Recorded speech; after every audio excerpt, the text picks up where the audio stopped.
আসসালামু আলাইকুম রহমতুল্লাহি বারাকাতুহু। কেমন আছেন আপনারা সবাই? আশা করি আলহামদুলিল্লাহ ভালো আছেন। তো আপনাদের তো আমিও খুব ভালো আছি। আমি এখানে আর কি অনেক দিন পরে একটা ভিডিও দিতে আসি। আর আমার অনলাইনে থেকে আমি একটু দূরে ছিলাম, আমার একটু সমস্যা ছিল। তো সবাই ক্ষমা দৃষ্টিতে দেখবেন। আর আমার ভিডিওটা যদি ভালো লাগে তাহলে প্লিজ একটি লাইক দিয়ে পুরো ভিডিওটা না টেনে দেখার চেষ্টা করবেন। এখানে আজকে আমি নদীর ছোট মাছ রান্না করছি। ছোট মাছটা রান্না করতে যেয়ে আমার আব্বুর কথা মনে পড়ছে এবং আমার ছোটো বোনের কথাও মনে পড়ছে।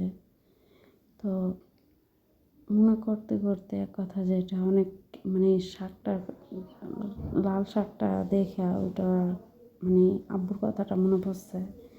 তো যেটাও কাব্বু আর কি মারা গেছে, প্রায় 12-13 বছর হয়ে গেছে।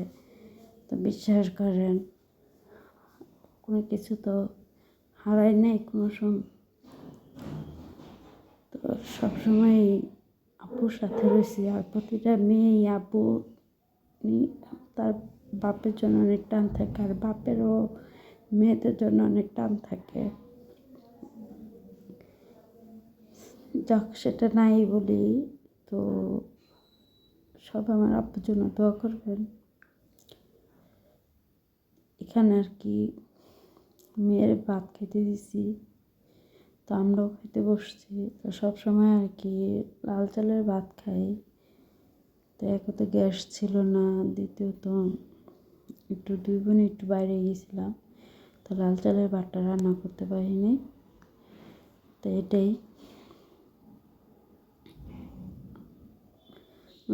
তো অনেক দিন যাবৎ আমি আর কি যে কোনো একটা সমস্যা টেনশনে আছি, সমস্যা। তো সবাই দোয়া করবেন আর ভালো থাকবেন। আমি প্রতিদিন যেমন ভিডিও দিতে পারি, জানি না কীভাবে কথাগুলো বলবো, একটাই নার্ভাস লাগতেছে। তো এটাই আজকে খাওয়া দাওয়া ছিল। নদীর ছোটো মাছ, লাল শাক ভাজি, পাঙ্গাস মাছ। তো এটাই ছিল। তো সবাই ভালো থাকবেন, সুস্থ থাকবেন। এখানে বিদায় নিতেছি। আল্লাহ হাফেজ। আসসালামু আলাইকুম।